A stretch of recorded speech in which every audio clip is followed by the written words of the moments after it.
Looking for these better days. It is Thursday, February 19th. I'm Scott Seidenberg. Here's what you need to know to make today a better day. The NBA returns from the All-Star break. We'll take a look at the schedule for tonight. And the United States and Canada survive onto the semifinals in the men's Olympic ice hockey tournament. The women will go for gold today. Mackenzie Rivers joins me on this episode of Better Day, presented by FanDuel. And Mackenzie, let's just start real quick with college basketball from last night, as we had a system play inside the top 25 with a little bit of mixed results. This was the ranked system, so two top 25 teams in action. Number 25 Alabama was a 4.5-point home favorite over number 20 Arkansas, and this is the system where when the lower ranked home team is the favorite over the higher ranked team, and so number 25 Alabama was the home favorite over number 20 Arkansas, and this game took two overtimes to settle. Alabama got the win when it was all said and done, 117 to 115. So they get the outright win, but they do not cover. This improves the standing, or updates the standing of the system this season to 13-4 straight up, 11-6 against the spread. Mac, when you see numbers like this with a system play, is it I don't want to say anything's an auto bet, right, but is it something that just, it influences us for sure, but does it influence you to the point where you're looking for these on any given night and you're firing right away? Or does it just maybe influence your opinion at all on a game? It definitely influences my opinion, and I'll say that I am prone to fire, even without having perfect expertise in a sport, if I think a system's strong enough. Now, here are the things I consider. I think they're twofold. One, is the market adjusting for this? So game sevens in the NHL, game sevens in the NBA, we know historically super under trends, but in the NBA at least, now the totals are 7 points lower than they were in game six. So it's something to consider. You have to have a different reason. It can't just be like historical trends. The other thing is, if you have a concept of why the system works, and this system we've tracked for 5 years now, does this game that I'm considering, that I'm handicapping, fit into why I think the system works? Do I think this unranked or lower ranked team is the same quality as the higher ranked team, but it's getting disrespected because of the voters? In that case, I'd be more prone to fire versus this team's much worse and they happen to be a 1 point favorite or so. Yeah, that's a good way of explaining it. Elsewhere last night in the top 25, number 4 Arizona defeated number 23 BYU 75-68. And we had an upset in the Big East as number 5 UConn loses as 15.5 to 16-point favorites, 91-84 at the hands of the Creighton Blue Jays. A huge loss for UConn, and it drops them to 14-2 in the Big East this season. Combine that with number 17 St. John's win over Marquette 76-70, and the Johnnies, now 14-1 in conference play, take over the top spot there in the Big East. St. John's and UConn will play each other next week, with that game being played in Hartford. Well, the NBA resumes tonight after the All-Star break. Mackenzie Rivers, we have a busy slate of games on the schedule for tonight, so let's go over some games that stand out to you. Here's what the schedule looks like for tonight. These odds courtesy of our friends over at FanDuel. The 76ers, 1.5-point home favorites over the Atlanta Hawks. The Brooklyn Nets are at the Cavs, Cleveland laying 16 at home. The Houston Rockets, 4.5-point favorites at the Charlotte Hornets. Charlotte was a hot team, Mackenzie, to end the first half. Houston here laying 4.5 on the road. What do you think about this one? Money has come in on Houston. This opened at 2.5. I tend to think that's the right side. Whatever Hornets power rating truly is, their trend line was definitely riding above that. They weren't the best team in the league in January. They just had the best record. And I think, since January, I think the momentum kind of gets snapped here, and power rating wise, I think it's the right play on the Rockets. Can I ask you something about this game in particular? Yeah. So last night was the start of Ramadan, and there are several players in the NBA that observe Ramadan. Jaylen Kyrie Brown, Irving, Yeah, Kyrie Irving was most notably like the most famous one recently. Like, you know, obviously I'm not talking about Kareem, Enes but Kanter. Yeah. Yeah, or like Olajuwon or whatever. Yeah. But like I'm talking about like in recent years, and Kyrie Irving, by the way, is done for the rest of the year. Not like anyone expected him to come back anyway, but that news broke yesterday. So he was most notably like the most famous player. But you mentioned it, Jaylen Brown. We'll get to this Celtics game at the Warriors coming up. But for the Hornets, Musa Diabate is observing. And do we maybe look at Diabate player points to go under tonight? Maybe, yeah, maybe points plus rebounds, rebounds being the more hustle stat of the two. And, he plays 25 minutes a game. His backup, Ryan Kalkbrenner, plays 23 minutes a game. Both of them at different times, the analytic nerds are like, this guy's the, young center to build around. So why not play Kalkbrenner 35 minutes and Diabate 10 minutes? You don't lose any value, in my opinion. Yeah. I think if the props, I don't think those props will be adjusted, and I think you want to look under. Yeah, that's the way I'm thinking, at least. And we'll talk about Jaylen Brown here in a couple of minutes. Elsewhere, the Pacers, 3.5-point favorites at the Wizards. Here is a potential Eastern Conference Finals or Eastern Conference semifinals preview, Mackenzie. The Detroit Pacers, Pistons. Wizards? No, not them. A couple years from now, maybe. Pistons are at the Knicks. Knicks are laying 4.5 up on FanDuel right now at the Garden tonight. What do you have in this game? I like the Pistons. My model gives them 1.2 points of value. And I think you can say the Hornets are somewhat momentum, young team, everything clicked in January. The Pistons have the best record in the NBA, essentially, and they've been very consistent. Getting rid of Jaden Ivey in the trade deadline kind of, I think, sharpened what they want to do with the rest of the team. So I think this team is the equal to the Knicks, and I don't think the line at 4.5 really gives them the credit that they deserve. Okay.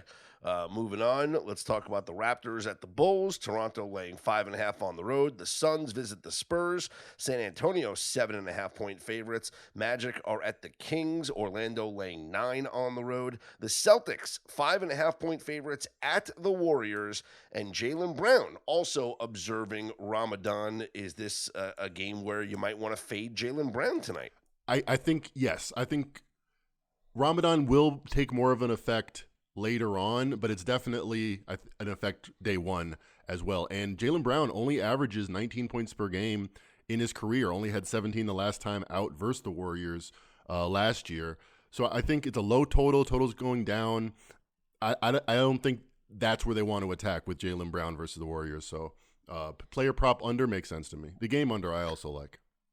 I'm seeing a post, at least an AI post from last year, where Jaylen Brown fasted from food and water from sunrise to sunset, but did average 24 points in nearly 40 minutes per game during 2025. So he was inefficient. So he played more minutes and didn't score as much because he was winded. He's not Hakeem Olajuwon. I get it. There's always one story about this guy did this in Ramadan. Hakeem Olajuwon famously was as good as ever, but yeah, Jaylen Brown's more human than that. So I think it will be a slight negative. 24 points, by the way, would be under his points prop. So we take that. All right, let's go under on Jaylen Brown tonight. Nuggets will be at the Clippers. Denver laying 4 at LA, Mackenzie. Man, the power rating for the Nuggets fluctuates so much. I get that they're healthy now, but this was just Clippers pick'em at Denver. I mean, last year in the playoffs, this was considered even teams, or the Clippers a little bit better. I know the Clippers punted on some of their best players, Ivan Zubac, James Harden, but their on-floor performance hasn't shown it yet, and I think the market's overreacted to those trades. I think the Clippers have value here. Jazz are at the Grizzlies. Memphis minus 4.5. This could be an overlook here. It's at 241.5. So obviously the market factoring in pace of play and the overs as well. Mavericks are at the Timberwolves, and Minnesota is a 12.5-point favorite. The Bucks are at the Pelicans, and New Orleans laying 4 at home.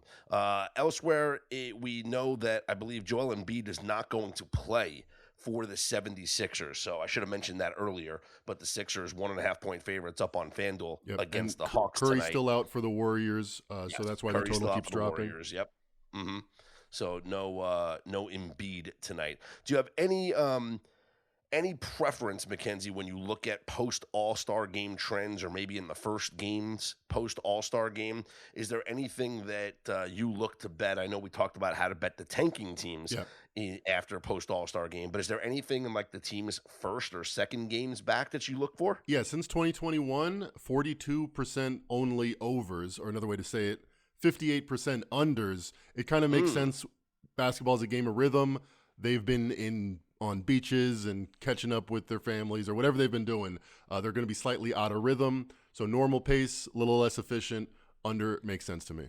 Okay, so maybe we look with the unders tonight and then the overs with the tanking Right. teams, though. And speaking of tanking, I mean, we already heard about Zach LaVine being out for the rest of the season for the Sacramento Kings. Well, now Domantas Sabonis is going to be out for the rest of the season as both Sabonis and LaVine underwent season-ending surgeries yesterday. So the tanking is continuing in even more creative ways, Mac. And maybe this is above board. Here's the thing. When you're a hammer, everything looks like a nail. I'm sure these doctors think they're doing great work, and I'm sure they are improving the health and livelihood of these players. But you can't convince me every team that wants to lose has a star player with a nagging injury that no one ever heard about, like Jaren Jackson Jr., that said, all right, 6 months, we'll see you. You'll be perfectly healthy, but we don't want you playing down the stretch. It's highly suspicious, to say the least.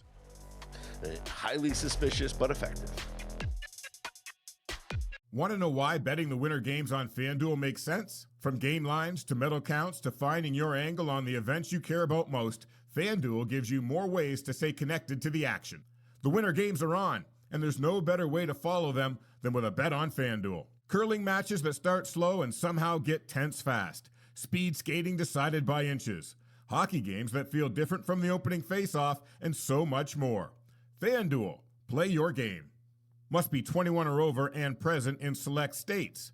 For Kansas, in affiliation with Kansas Star Casino, or 18 and over and present in D.C., Kentucky, or Wyoming. Gambling problem? Call 1-800-GAMBLER or visit FanDuel.com/RG. Call 1-888-789-7777 or visit ccpg.org/chat in Connecticut, or visit mdgamblinghelp.org in Maryland. Hope is here. Visit gamblinghelplinema.org or call 800-327-5050 for 24/7 support in Massachusetts, or call 1-877-8-HOPE-NY or text HOPE-NY in New York. Olympic hockey yesterday, it was an exciting sweat that we had on our hands during the quarterfinals. The first game was not a sweat, Slovakia with a 6-2 win over Germany, but then the upset that could have been, and boy, what controversy this would have been.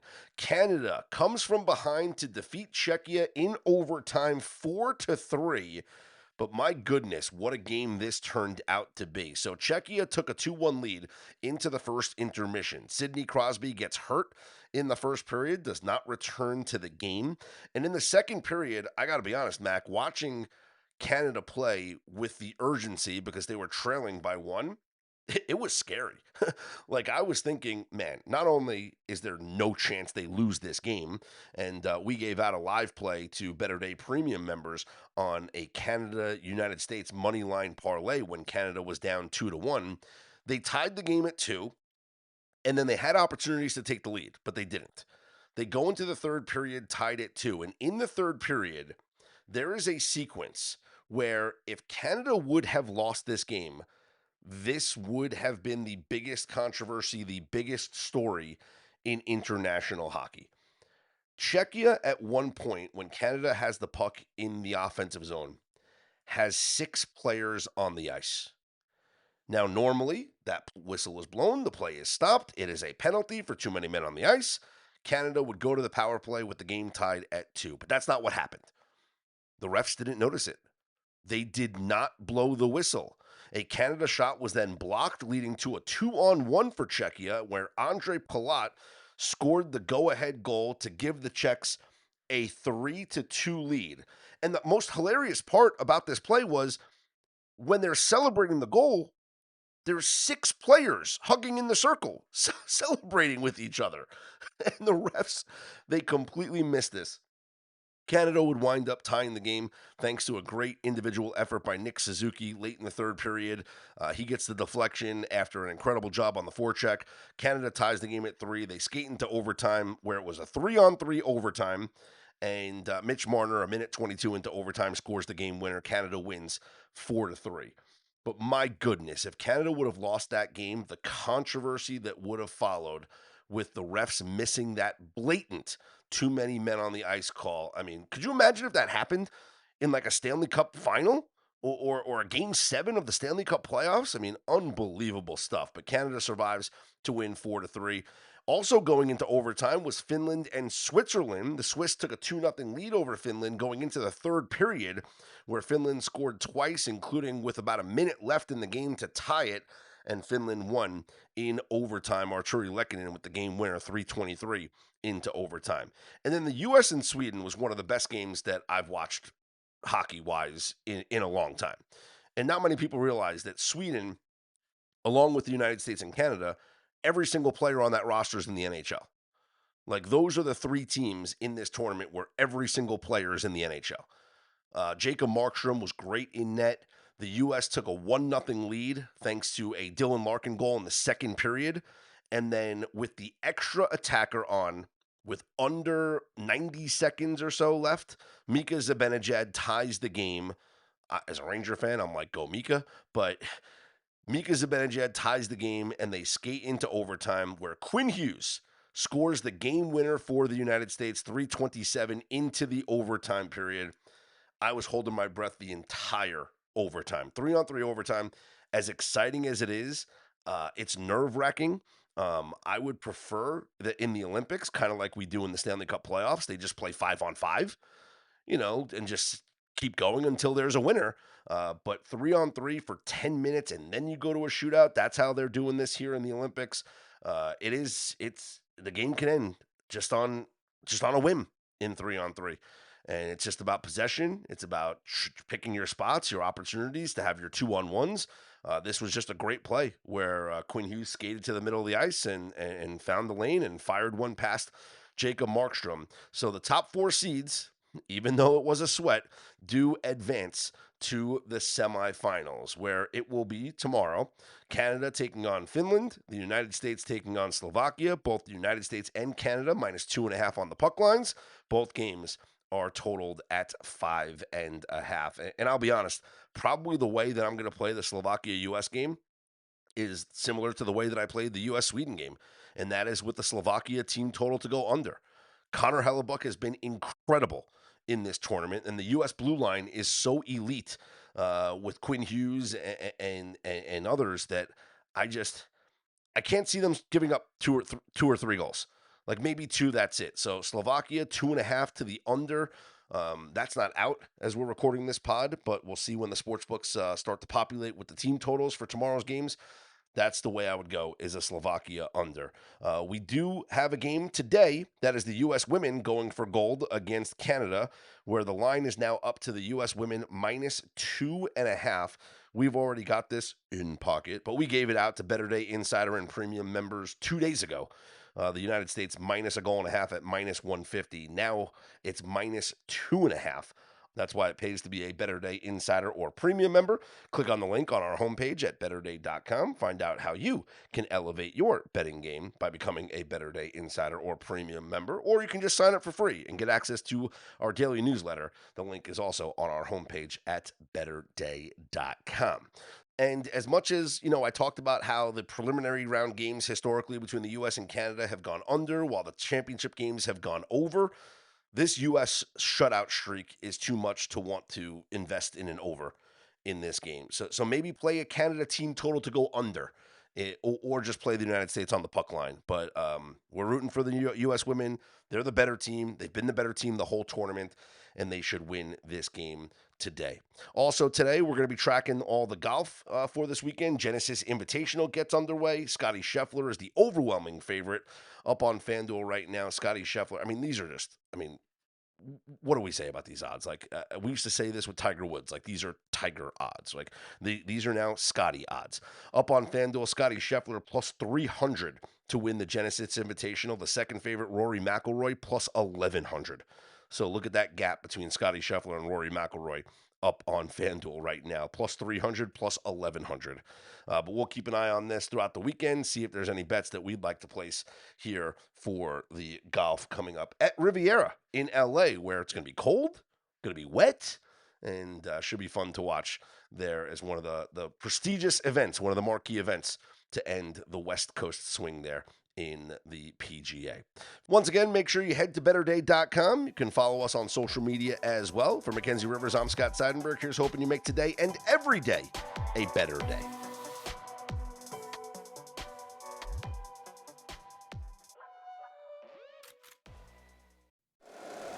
If you like the show, please take a moment to rate, review, and subscribe. It really does help the show to grow. Thank you for listening.